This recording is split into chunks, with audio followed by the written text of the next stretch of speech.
Hey team, welcome back to the show. Today it is Coach Andrea and I really taking a deep dive into what we are looking for in our initial client assessment when determining really what phase should the person start in, but kind of as a whole mapping out what the journey in front of them might look like.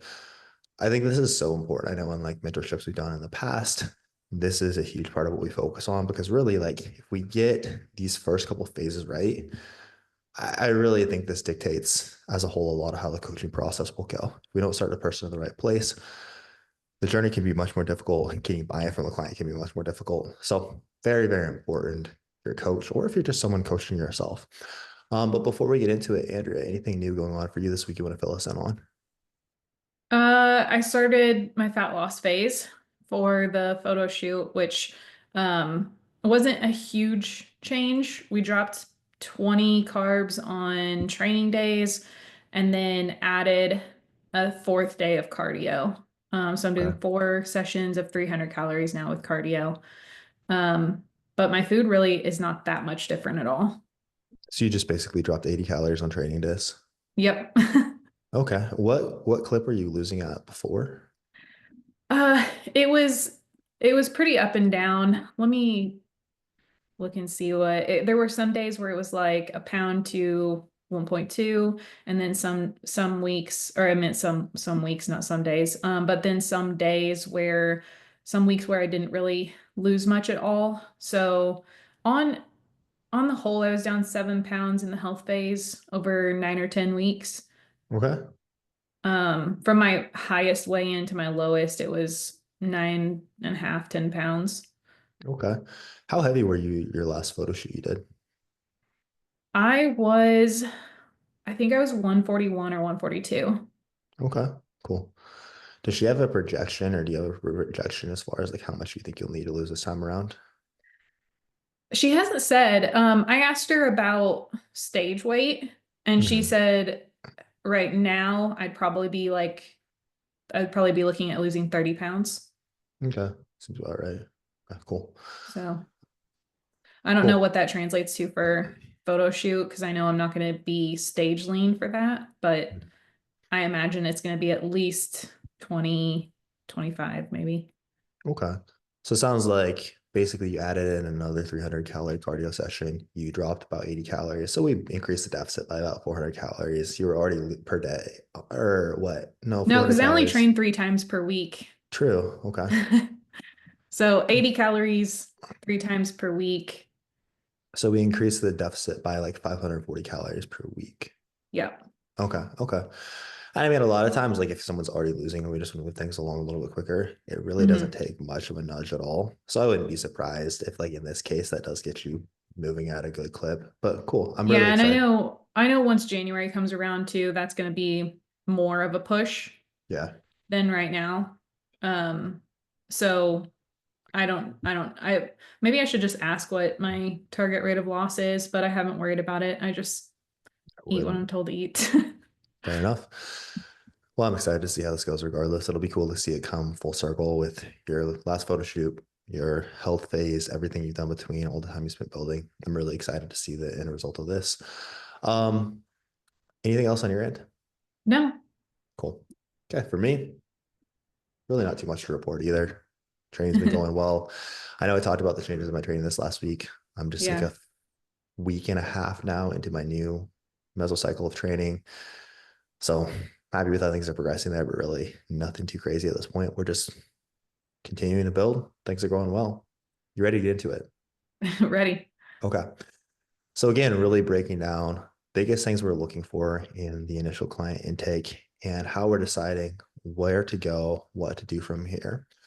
So first, when we're talking about why the initial intake is so important, again, we're really looking at these factors we're going to discuss as which levers will make the biggest difference, both short term and long term. Then also, we're really trying to use our initial intake process to identify bottlenecks to fat loss or muscle growth that need to be addressed in order to help the client achieve their goal efficiently. So really here again, this is how I'm kind of mapping out what are typically the first like 3 to 4 phases I'm going to be taking this client through, probably going to look like. So I would say big picture, The first thing I want to make sure is super clear is what are the client's physique goals? Where do they want to be? Now, it's usually going to be in some way, shape, or form. I want to build muscle and lose fat, but we're going to be really using our current information to determine, okay, so based on this, which of those two things is more important for this person in the short term, right? Um, so like for example, if I have a and I found it really, really helpful. One thing that we've added in recently is actually like, hey, show me a picture or a couple pictures, like when someone starts of your goal physique. Not that we can give you this person's physique, but I want to get a good idea of like where your head is at. And I can compare this to your starting point and just objectively see, oh wow, we need to add a lot of muscle. Because a lot of times I'll hear like, I already have a lot of muscle, right? I just need to get a little bit leaner and I think I'll have this physique that I want. But then when I'm able to see, okay, here's what the goal physique looks like, it's, oh no, dude, this person has like 20 pounds more muscle than you have, right? So that's been very, very helpful for me.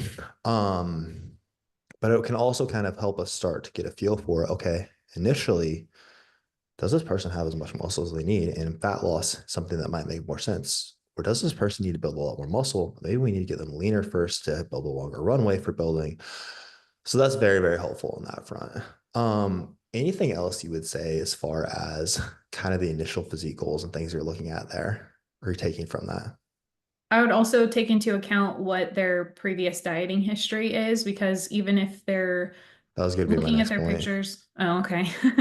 Well, I'm going to take it from you. So if somebody's main primary goal is to get leaner, but they've been in a deficit or aiming to be in a deficit for the past 6 months straight, then that's a good clue that we might need to spend some time away from dieting, even if it's just for the psychological benefit, in order to then go back to it later on and get a better result.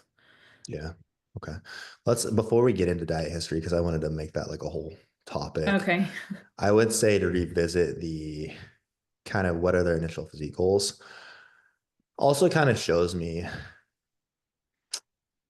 we have this like these three stages of client awareness, kind of this like concept you and I developed. But it kind of shows me where the person is at in those stages. Basically, are they someone who wants the results, but they're unaware that their behavior is a problem or unsure they're willing to change? And typically that's someone where, hey, before we can make a lot of progress on the physical side, there's a lot of mental work that we needs to be done here. We have people who are kind of in between. Maybe they see the problem, but they're unsure of their ability to get there. Here again, like there's some mental work that needs to be done. We can typically see quicker progress, but also like the level of detail, like how hard we'll push them, et cetera, will be different. And then we have people who are, hey, I know how to do the thing. I know the problem. I know what I need to do. I'm just here to execute. Kind of like you were saying with, I just follow, I eat the food that she puts in front of me. And cool, we can basically do whatever with that person.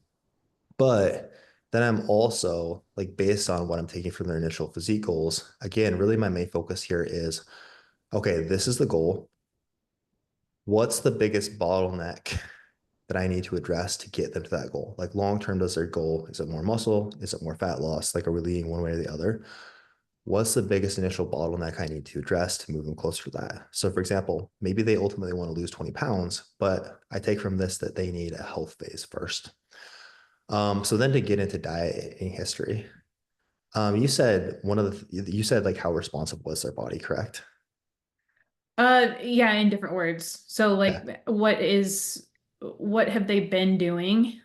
Because we might need to go a different direction than what we would ultimately like ideally go in Yeah. at first, because they're the mental side, they just might need a break in Hmm. order to improve adherence, or physic on the physique side of things, like maybe they need to spend some time reverse dieting and not restricting in order to get their hormones in a better place, their metabolism in a better place, so that we can get a better result with the fat loss phase. Yeah, absolutely. I'm really just looking at like their subjective take on how well did your last couple of diets go? If it's I responded well, like I don't want to draw too many conclusions from this, but I can probably feel pretty confident that their health, their habits, their hormones are likely in a good place.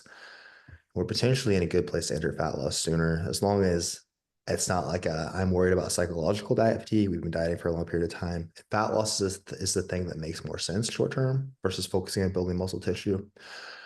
But most people are going to be coming from a place of, "Ah, I feel like I didn't respond all that well. I feel like I struggled to see progress." Right. And then this is typically going to tell me, yeah, we're not going to want to start in the fat loss phase right out of the gate. Right. Now, it could just be, hey, this is an issue with consistency.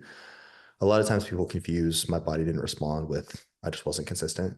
So there, I would want to start someone in primer phase at maintenance. I might actually, though, we've talked about this a lot. Like I might actually start them in what I estimate to be a slight deficit, just frame it as maintenance to the person, but still we're eating like a very manageable intake with plenty of food. And if that person, like we actually see them dropping, hey, maybe consistency was actually just the issue here. It wasn't actually like we need this whole health phase. If they don't lose, then okay, I'm probably going to want to spend time working their calories up and identify further. Okay, when I'm looking at biofeedback, maybe even looking at blood work, like what is the issue here? What's our micronutrient intake like? Or is there a tracking accuracy issue, et cetera? Um, what about when you're looking at how recently has someone been dieting? Like again, let's say the goal clients like it makes more sense in the short term for the client to like fat loss will push them closer to their goal. Is there a like, hey, it's been 3 months since we last dieted, 6 months since we past dieted? How long are you looking for before you're okay? Just like I'm good putting that person in a diet pretty quickly.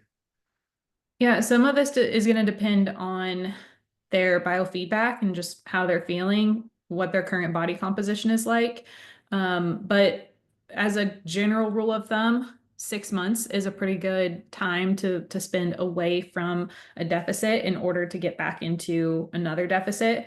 Mhm. The the higher body fat somebody is, like if somebody is um like according to BMI, let's say they're obese, they don't have a lot of muscle mass, they would actually be healthier by dieting, then we Right. could get back to it sooner. But if somebody is already lean, trying to get leaner, they need to spend more time away from a diet before we get back into it.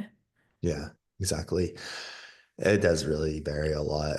Um, Again, if it's, hey, I dieted within 6 months, but that last diet went very well, or even like within the like last month or so, I've been dieting. And this is again like a more advanced client typically. I've been dieting. There's not like any like glaring red flags as far as biofeedback. I've been responding super well. I feel like every now and then I'll pick up someone who's like in the middle of the diet. And in that case, I might be okay, cool. Let's pick up here. I might start you very close to what your current intake is and let's see how things go. But if it is again like within that time frame, within that like 6 months or so time frame, I've been dieting with very little success. And it is a lean person who's in a lean, healthy state. I'm very likely going to want to start them in like a primer phase first, right? We want to make sure they're just addressed like, hey, are we actually eating this much? Are we tracking accurately? Are we just mistaking under eating for under fueling? Is this diet fatigue psychologically what's causing the issue? Are there again like hormonal issues we need to address? Are we hitting our micronutrient needs? Um, that's typically where I would start in that instance. But also, as you said, if it is someone who's, if we're not a lean person, again, we can really improve health by getting leaner. I would try to, I would still probably want to start on at least a couple weeks of maintenance to troubleshoot any of those issues first. But it really is like for that person, like if you're a lean person, you got shredded. Yes, physiologically, it's going to be unhealthy for us to probably push back into fat loss too quickly. But if you're not, if we're like pretty average to like high body fat, could potentially be healthier, especially like when we're getting closer to high body fat, to actually hop into a diet sooner rather than later. So it's not something we need to be afraid of based on these specific timelines. Just the context is very important. Anything else to Hmm. add there? No. Okay. When we are reviewing someone's food logs, what are the biggest things you're looking for on that front? Like, what does that tell you as far as the coaching process, or like, what are you trying to tease out from food logs? Yeah, so I want to get an idea of what their consistency looks like. So do we have every day tracked and is there every meal in there? Because if there are holes missing, like dinner is usually not tracked or the weekends are usually not tracked, that is a pretty good sign that how responsive they're saying their body has been is maybe not the most And that's accurate. almost always the person who's like, I only eat 1,100 calories and I can't lose, right? Yeah. Yeah. Yeah. So that gives you a really good idea. And also just how is this going to go for tracking? Sometimes it can be insightful. Sometimes people will just pick it up, no issues at all. But that type of person, maybe we're just going to track calories and protein instead Yeah. of all three macros because this obviously isn't something that they like thrive off of doing every single day. And then also seeing what the consistency of their macros are day to day. So are they hitting within 10 to 15 grams of each of their macros day to day? Or is it like one day we have 60 grams of protein, one day we have 120, and it's just sort of all over the map? Um, and then what is their food quality like? So a lot of times we're starting out using a meal plan based off of some of the foods that they already enjoy eating. But that gives me a good idea of how big of a change this is going to be for them. If there's nothing in their food logs that I can really use in their meal plan, this is going to be a pretty big change for them versus if somebody already eats pretty much mostly whole foods, pretty like normal looking meals that are balanced, and we can use quite a bit of that, it's probably going to be an easier transition for that person. Yeah. I think in that instance, it's if it's like this is a huge change from what they were doing previously, that's another good sign for me that I might not actually want to start this person in fat loss, right? Where Yeah. I want to take some time to just we're gonna have to shift their food selection a lot. There will likely be more challenges with this. They might not be extremely consistently tracking. I just want to make sure that again, like before we like try to get on the highway, we actually know how to drive, right? So another good sign we're probably gonna want to be in that primer phase. Anything else you're looking for there? So with more advanced clients, I would also look at what their peri-workout nutrition looks like. So are they going into their training sessions with eating some food first and with a meal that is like some protein, some carbs, and kind of makes sense, so to speak, for before their training session? Um, is their day-to-day timing pretty consistent, or is that also kind of all over the place? Do they have most of their calories in one meal and then very little throughout the rest of the day? So really, like if we see those things and we can improve those, that's like a huge easy win right off the bat, which is fun. And then how does their body seem to be responding based on their reported calories? So if somebody is logging 1,100 calories, like you said, and they're not losing weight, that just is another good sign that we need a primer phase to either or both probably dial in consistency and also potentially reverse diet for the first little bit and get their calories up to a more sensible place that we can later on pull from for fat loss. Yeah. Yeah, really those first couple of days of food intake, again, we'll have someone give us access to their food logs, hop in. We want to see at least 3 days, but really looking at quite a bit more than that, ideally. Tell us so much about what we need, where we need to start nutritionally, and just what our priorities are. As you said, like first Yeah. we're looking at adherence. Can that person do the thing consistently, or does this need to be our top priority? Then like their total calorie intake. First, again, like are we consistently tracking to hit this target? But then alongside that, if so, does this match up with like the change we'd expect? Is it truly this person seems to be eating 1,200 calories and she weighs 150 pounds and she's not able to lose on this? Okay, for sure. Like maybe need a health phase to address that. But then are we like well fueled with carbs throughout the day, around our training sessions, hitting our protein targets, et cetera? Are we hitting our micronutrient needs? It really gives us a ton of insight into initially with the nutrition side of things, what our biggest priorities are. Hmm. Good on And that are there before. any foods that they might be like if somebody has a food blog that's full of all of the like IFIM type of foods, Mhm. that's also either something that we'll end up having to work through, like we're kind of attached to those kind of foods, which it just kind of seems like with the all of the IFM type of recipes and stuff. It seems like people do get pretty attached to that. They have like their Yeah, routines, their especially food the like dessert volume. ones. Yeah, yeah. And so that's either something to work through, or again, we're gonna get some pretty big wins right off the bat with switching over to more whole foods and feel really good. That'll typically tell us, like when someone has digestive issues, that'll Hmm. very commonly be a culprit. Okay. Yeah. Which kind of ties into biofeedback, which is the next thing that I'm looking at. And really, all these markers are very much tied together. So when it comes to physique change, I would say our biggest rocks are really sleep, food quality, appropriate fueling, and stress management. And these are usually kind of the root causes of a lot of other biofeedback issues that we'll see. So I'm typically going to want to solve for this first. So, I mean, a couple of things that we're looking at in like the initial questionnaire, I guess we should have made this clear, but typically we'll have someone starts with us, we'll have our initial call with them. I'll typically have a call with them. If they're not working with me, they'll have an initial call with their coach as well. Um, we will then have you fill out a questionnaire. It goes very in depth on your lifestyle, diet history, training history, etc. We're looking at your food logs. We're looking at a movement screen. So then to bring it back to this, so again, when we're looking at biofeedback issues, menstrual cycle is a big one that I'm looking at here. Um,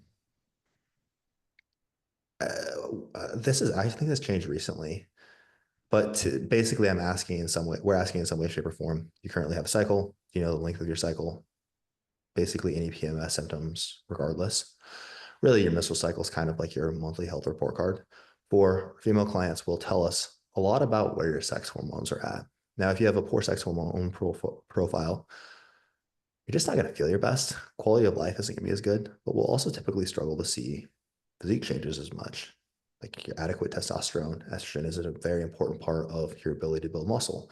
When it comes to fat loss and like again, like your quality of life around your cycle, if your estrogen to progesterone ratio is off, for example, that will have a large impact on that as well. Um, or if you're on something like hormonal birth control as well, we need to know that. That can have an impact on things like your thyroid, your ability to build muscle. So really, like this is a very important variable here. Um, Typically, someone's whose sex hormones aren't in a very good place, which again, like where their menstrual cycle is at, well, and like alongside that, like PMS symptoms, do you like have very heavy bleeds, etc., will really give us a lot of insight into from a food selection perspective, total calorie intake perspective, even like a supplementation perspective, what are our biggest priorities to get your body in a healthy, responsive place? And like if there's issues here, we typically want to really try to address these before we push for fat loss or muscle growth. Um, so I mean, typically I'm going to be looking for cycle length around 28 to 33 days. And then from there, if like the cycle is non-existent or inconsistent, typically that's stemming from issues with sleep quality or quantity, micronutrient intake, stress management, person's consistently underfueling, maybe trying to stay too lean, or excessive daily movement or training relative to their food intake. So it's kind of that mismatch between we are consistently under eating, we're kind of under fueling, but we're doing like 20,000 steps a day. We're training 6 days a week. We're crushing ourselves constantly, et cetera. Can even seem like you're on a relatively good amount of food, but if that level of activity and like physical stress that you're putting yourself under is so high, it can still pose a lot of issues. Anything else you would say on that front? I would also want to look at the consistency month to month. So, Okay. I and also like, has somebody really been paying attention to this even? So, Yeah. like, do they even know if they're consistent month to month? It's kind of like the joke that every month it's a surprise. Like, we don't know why the scale is up. We don't know why we're not feeling good. And then all of a sudden it surprises us again. Where really, if you're just paying attention to that length of your cycle and know what's coming, a lot of that can be more clear. But do you have some shorter cycles and some longer cycles, or are they pretty consistent month to month? Are you nearing perimenopause? Is that going to play a factor? Or are you having these issues when you're in your late 20s, early 30s? That matters quite a bit, because if you're late 40s into your 50s, this could be completely normal. But if you're not anywhere near the normal perimenopause age, then that could be more of an issue that we need to work on. Absolutely. I think especially with that client who's like in their, I mean, regardless, this is very helpful data, but especially with that client who's like in their 40s, 50s, might not even realize it yet, but hey, like your cycle length has been changing a lot. There's been a lot more variability lately after being very consistent for years. You might want to like take a look at your sex hormones, right? This could be a sign that we're getting close to, or we're like entering perimenopause. And again, not that that's gonna like make or break our progress, but there are some changes that we need to make sure we're aware of and like understand how this will impact our progress. Also, again, like painful PMS is one that can be very helpful. Typically going to a lot of times will signal, hey, the ratio of progesterone to Mhm. estrogen is off. And this will again have a big impact on quality of life. Where in a place of estrogen dominance, it can also downstream like make fat loss a bit harder as well. So again, I'm typically going to be looking for downstream. Actually, I would say upstream. Okay, do we have issues with digestion, sleep quality? Again, like your micronutrient intake, their stress levels. Does this person seem to be ovulating? Right? There's a lot they can dig into there as far as okay, then what's kind of the root cause we may want to address here? Any Yep. other period problems you want to talk through when we talk about digestion? Uh, I think that pretty much covers it. Okay. So from the digestion front, then I'm going to typically want to look at just how is your digestion? Do we struggle with diarrhea, constipation, bloating? How many bowel movements do you typically have per day? On the Bristol stool chart, which is basically just pictures of a bunch of different types of poop, what do yours look like? And we basically want those to typically be kind of sausage shaped. They can have cracks on the surface or smooth and soft like a snake. But we want it to, if you look at the Bristol stool chart, we typically want to see like a 3 to 4. Super important because our bodies aren't what we eat. They're what we can actually absorb and utilize. So things like our hormones, our ability to build muscle are really tied to can our body actually absorb and use these nutrients that we're taking in? And it's like digestion really is, I think, a underutilized, very easy way to pinpoint something that can be the cause of multiple issues like dehydration, low micronutrient density, and underactive thyroid. So if someone's like reporting consistent diarrhea and or constipation, um, on the constipation front to start, I would say I'm typically well, first, like if someone's reporting a lot of consistent diarrhea or constipation, almost always would you say like a lot of the other biofeedback markers are off as well? A lot of times, yeah. It depends on how long that's been going on and what the underlying issue is. Mhm. Um, a lot of times we can just sort of play around with some food variables and get them more hydrated, and that will fix the issue. And it hasn't really bled over into other biofeedback markers. But if this is something that's stemming from low thyroid, for example, then that is a situation where you're probably going to see more fatigue. Um, you'll see all of the symptoms that are associated with low thyroid. So it Yeah. really depends on where that's stemming from. But if you let it go on for long enough, then that does start to carry over into seeing other problems arise. Like, for example, going back to the painful periods, if we're not pooping on a daily basis, then we're recycling estrogen that's supposed to leave the body. And now we have high estrogen to progesterone ratio. So it is something that we want to make sure and take seriously and get corrected. So that it doesn't start to cause more of a problem. Yeah, absolutely. Because it can, again, it's not just something that you want to, oh, just live with it. Again, sometimes, as you said, it can be as simple as, yeah, we're just dehydrated. But it tells us a lot about, okay, like we want to, of course, make sure that person's hydrated. If they're consistently constipated, like, are we overeating fiber? That's can sometimes be an issue. Are we overeating too many of these if it fits your macros foods? A lot of times it does really tell us a lot about their micronutrient intake. But also, again, we want to make sure that, yeah, the person doesn't have like a slower thyroid, right? We want to make sure there are no issues there. When it comes to diarrhea and like someone consistently reporting that, what are you typically looking to there? Like, what, I guess first, why is that a concern? So the concern is that everything is just sort of passing through without being absorbed or Hmm. utilized. So we might be taking in nutrients, but we're not those aren't getting to the places that they're supposed to go. So like we might be taking in plenty of zinc and iodine, for example, but your thyroid's not going to benefit from it if it just goes straight through you. So a lot of times that's going to be a matter of um, pulling your caffeine down. A lot of times is a big cause here because that gets you more into like a stressed, more sympathetic nervous system state.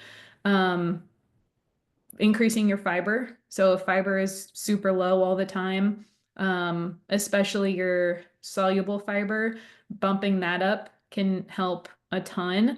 And then also certain foods, like if certain foods just irritate somebody, but they're just powering through it, like somebody that's lactose intolerant, but they just really like cheese.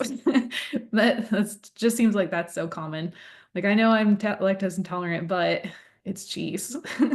Anything's worth, yeah, anything's worth it for cheese. Yeah.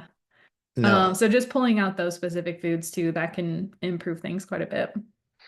yeah, again, it can kind of be both a symptom and a culprit of other issues as well, right? Like if Hmm. this person constantly has diarrhea, hey, we want to see if we can correct this to make sure there aren't gut issues, right? Which in turn can cause like maybe we're seeing these things are off with your thyroid, or yes, we're not going to be able to absorb and use those nutrients in order to build muscle as well, right? If everything is just like running straight through this person every time they eat, we're really going to have a hard time building muscle. So again, we need to address that to actually change your physique a lot. I think the excessive stress, you mentioned like caffeine, and we're in a more sympathetic like fight or flight rather than rest or digest state due to simply taking too many stimulants. That as a whole, like, are we doing like is our ratio of training to recovery and like our sleep quality, our training, cardio, our lifestyle stress, our stimulant intake, is that total stress load far exceeding our recovery capacity? A lot of times this does result in, yeah, more loose stool. Even like when a client needs to deload, typically we're going to see more loose stool. So we want to make sure we're able to address all those things. Um, when we're looking at hunger, which would be a next big biofeedback marker, tells us a lot about like if someone's struggling with hunger a lot, hey, there might be a food quality issue here that we need to address from both micronutrient density and the total volume of the food you're taking in will be a big part of your ability to manage hunger. Or this person might be someone who's under eating all day and then they're so hungry that they overeat at night. And this is that person who feels like I hardly eat anything, but I really struggle to lose fat loss.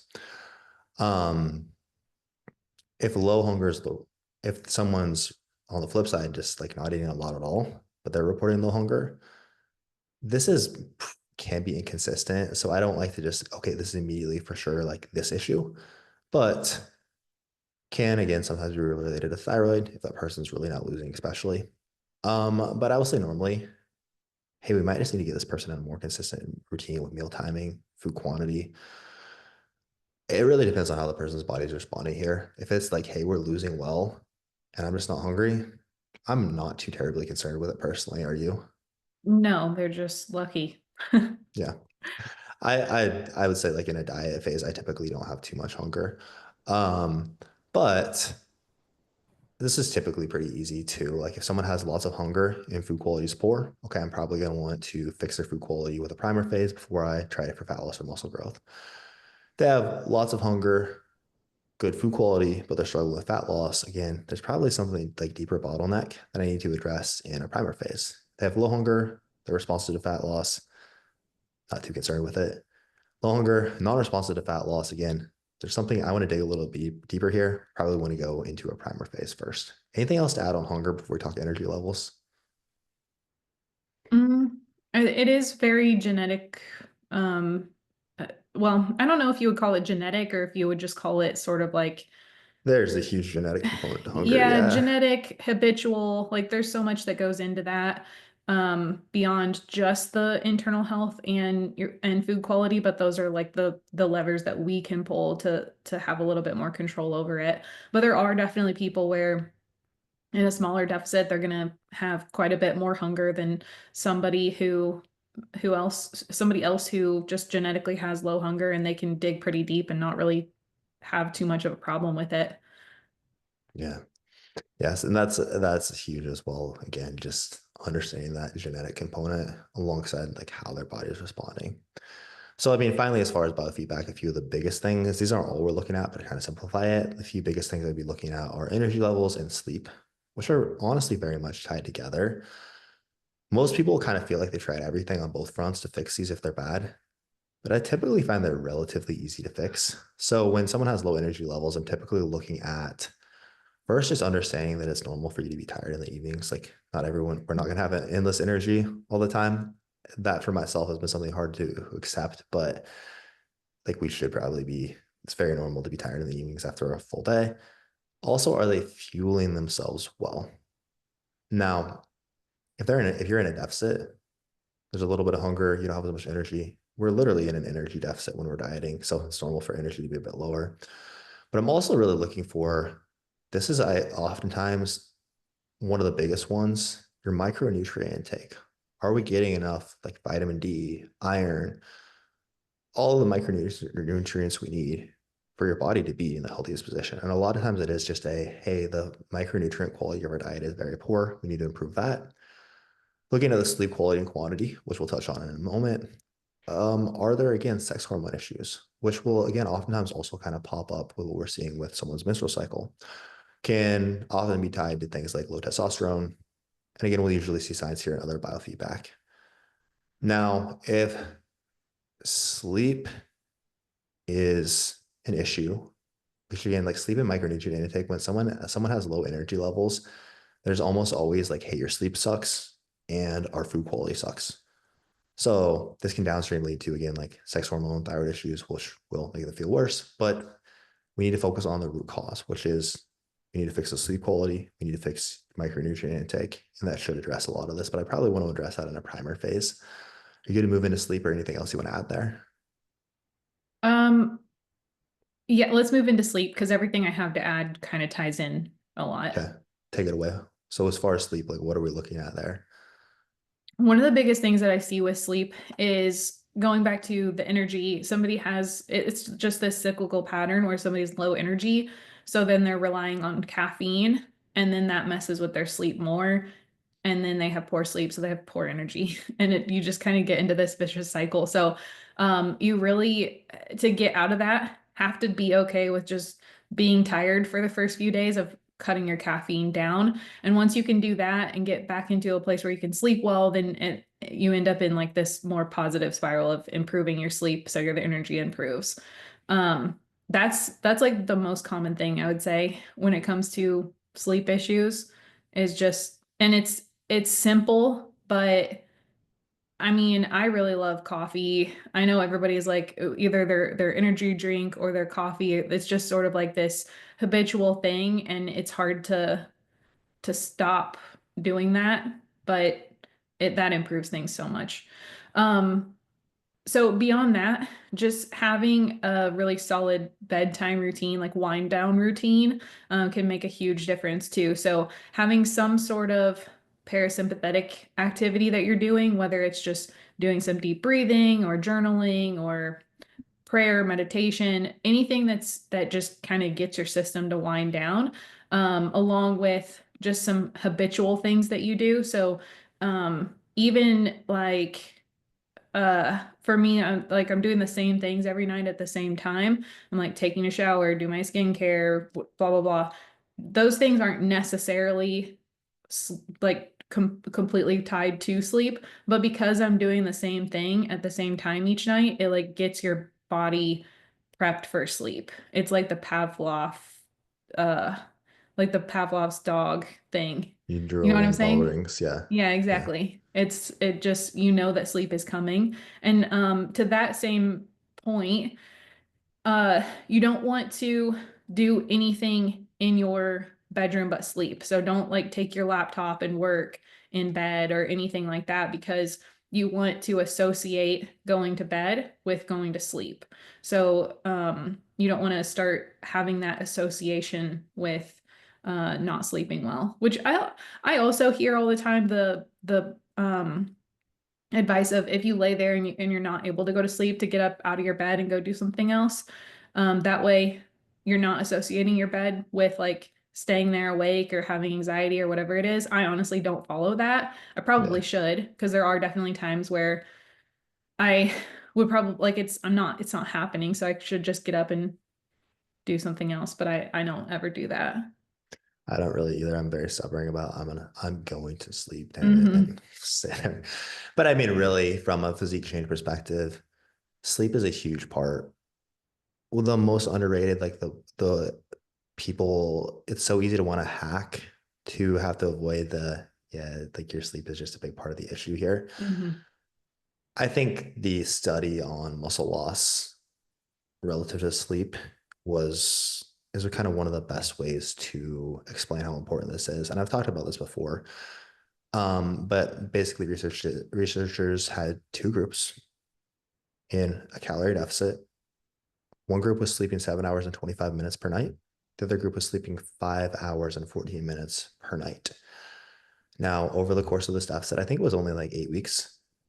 The group that was sleeping 7 hours, 25 minutes per night lost 6.4 pounds. The group that was sleeping 5 hours, 14 minutes per night lost 6.6 pounds.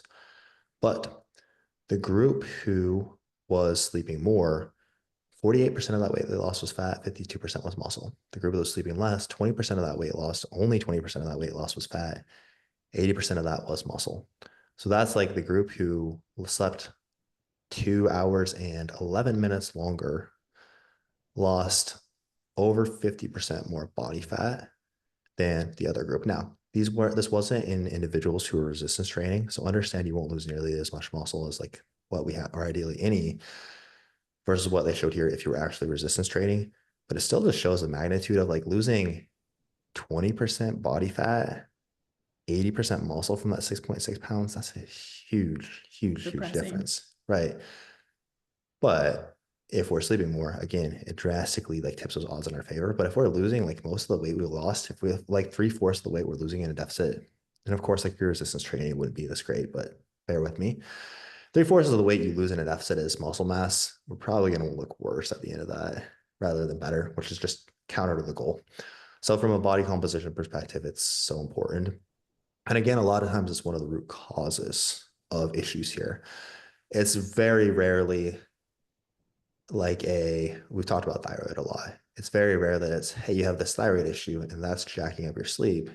It's a lot of times like, hey, your sleep is part of the reason that we're having this issue. And this is like upstream the thing we need to address.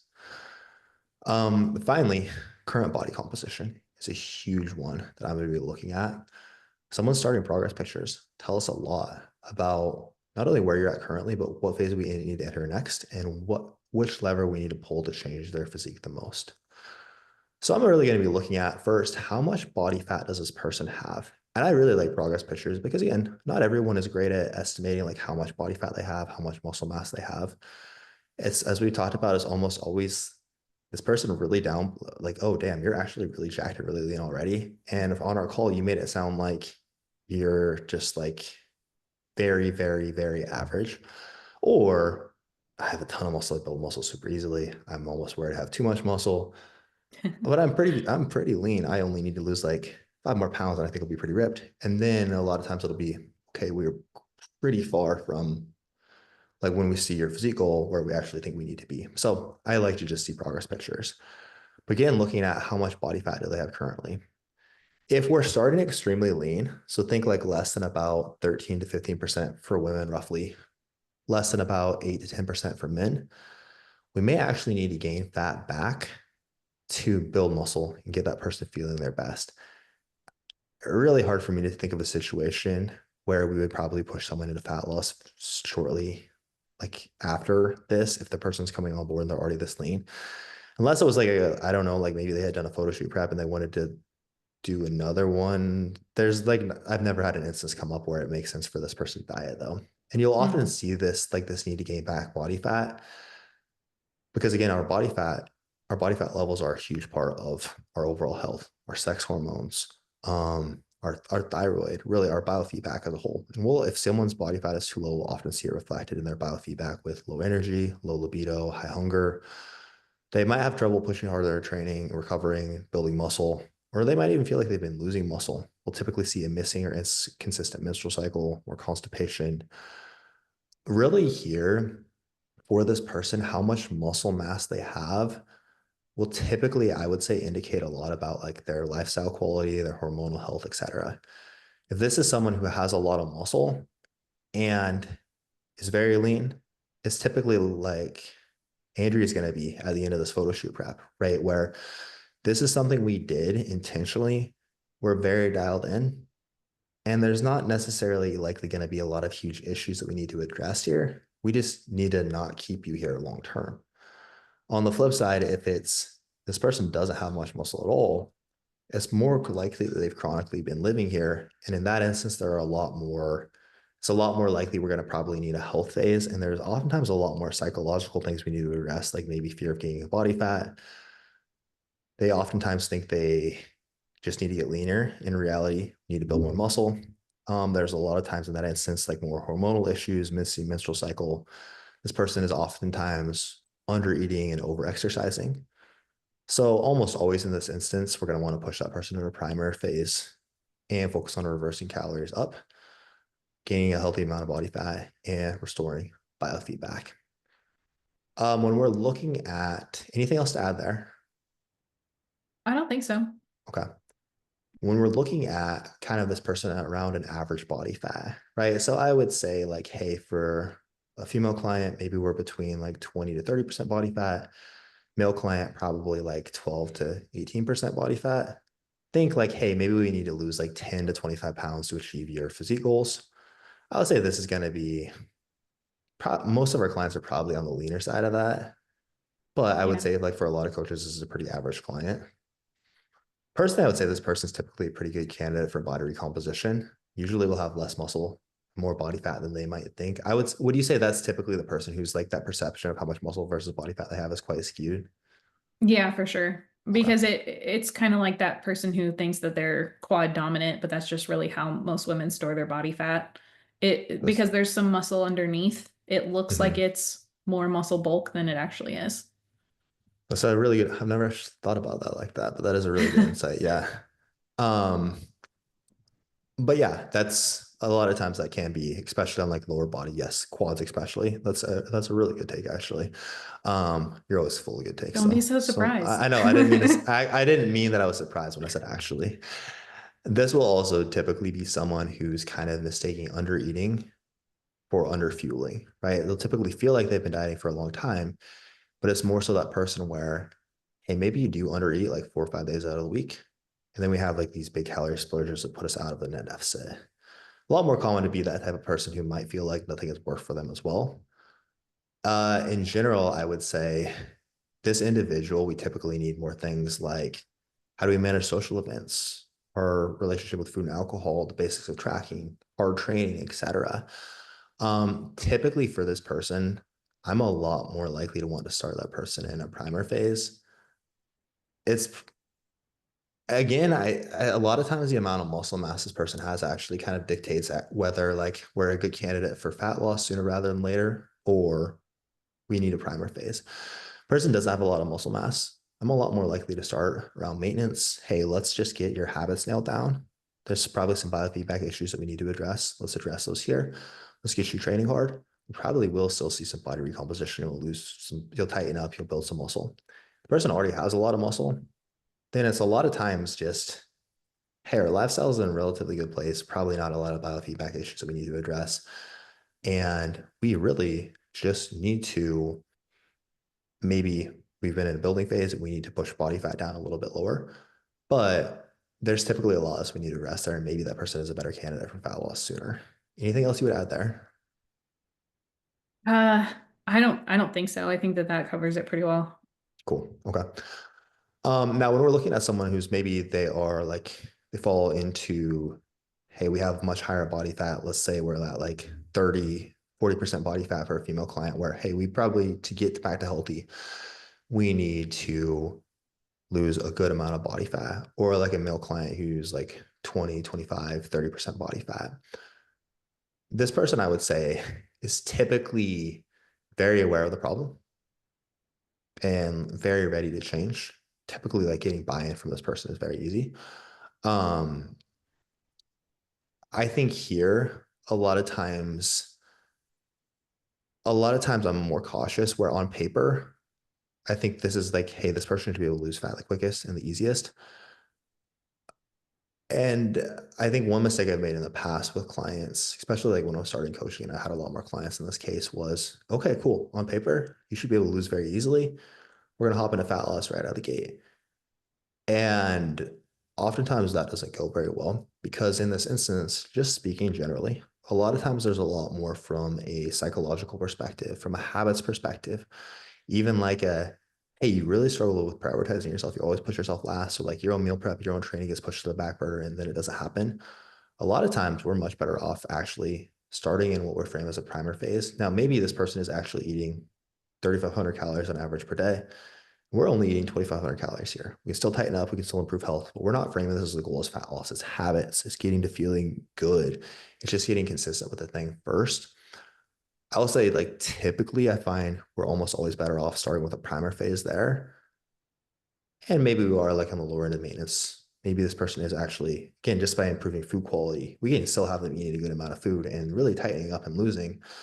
But it's pretty rare that I'm going to want to start that person right out of the gate in a primer phase. Anything else you would add there? Yeah, like you said, they're probably still going to go ahead and start losing weight just from cleaning things up, getting their micronutrients in, just internally being healthier. But if you can dial those things in when the expectation isn't fat loss, then whenever you do pull their calories down and the expectation is fat loss, it just goes so much smoother. Exactly. Yeah. I typically like to try to milk out that primer phase for a good amount of time and get the person losing and tightening up without framing it as we're trying to lose. It just is such a cool win where, oh, I'm eating a lot of food I'm not even trying to lose yet. And I'm seeing all these great Hmm. changes. I typically try to milk that for as long as I can. And then, hey, maybe 3, 4 months down the road, it makes sense for us to actually get into a more aggressive fat loss phase. Yep.